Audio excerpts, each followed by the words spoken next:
Allez, 19h19 sur France 3 Champagne-Ardenne, l'heure d'ici et pas ailleurs. Ce soir à Reims, c'est fou ce que l'on peut faire avec un biscuit rose. Un ouvrage vient de sortir, fruit de la rencontre entre un pâtissier, un photographe et une spécialiste du patrimoine alléchant. Vous allez voir, ici et pas ailleurs, signé Sandra Julien.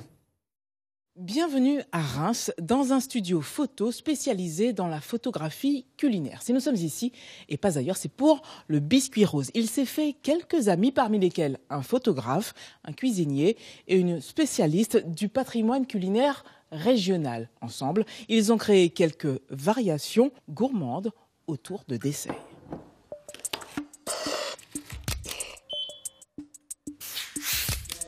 Quelques coïncidences de calendrier, des envies de part et d'autre et un biscuit bien de chez nous font parfois de bonnes recettes.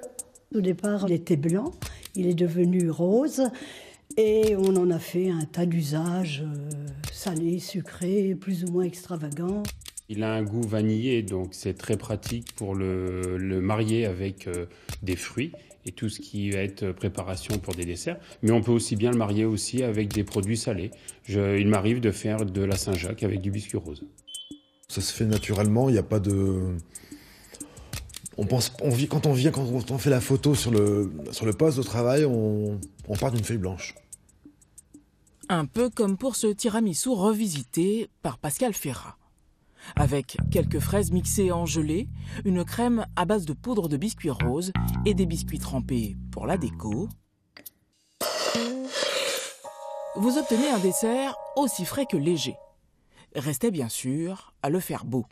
On s'est dit on va prendre ce sujet, on va le prendre sur un fond blanc, assez aéré et de manière à bien voir les différentes strates. Donc l'angle de prise de vue, il fallait être vraiment de face pour qu'on sente un peu ces différentes couches de produits.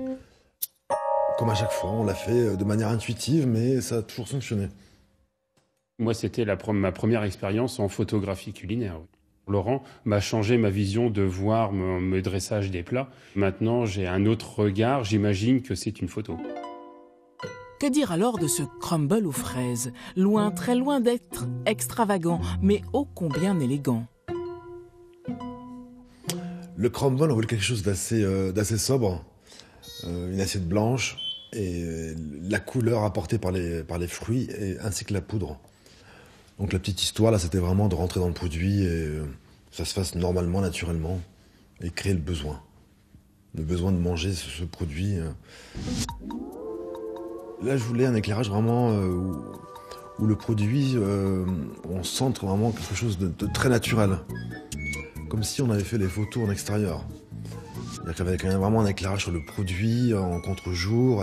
Et donc dans ce livre, on retrouve un peu cette patte de lumière. Cette couleur dominante, le rose, seul le biscuit rémois pouvait tout naturellement l'apporter.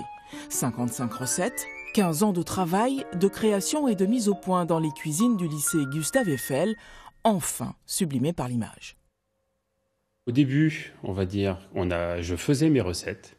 Donc Laurent devait s'adapter par rapport aux recettes et je me suis aperçu dans le temps que c'était aussi à moi de m'adapter par rapport à certains produits que lui, techniquement, ne pouvait pas prendre en photo tout de suite.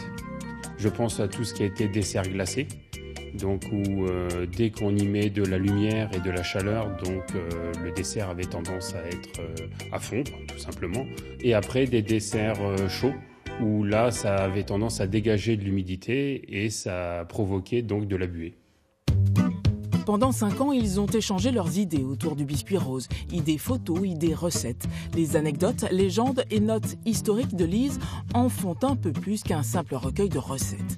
Que saviez-vous de la dariole, vieille de 6 siècles, hormis que ça se mange? C'était une pâte à base de farine de blé que l'on recouvrait d'une crème pâtissière. On utilisait beaucoup de crème pâtissière à cette époque. Et une fois qu'on avait utilisé les jaunes d'œufs, qu'est-ce qu'on allait faire des blancs d'œufs? Et c'est là l'idée de créer une pâte légère avec les blancs d'œufs battus. Et c'est là qu'on a obtenu le biscuit, la texture du biscuit à partir de blanc d'œuf qui n'avait pas encore été utilisé de cette façon-là. Je crois que j'ai assez attendu. Laurent, Oui, Sandra. Vous avez fini avec l'assiette? Oui, C'est sûr, hein? certain. Ce serait dommage de s'en priver. À bientôt ailleurs, en Champagne-Ardenne. Mais tu nous en laisses quand même. Oui, oui.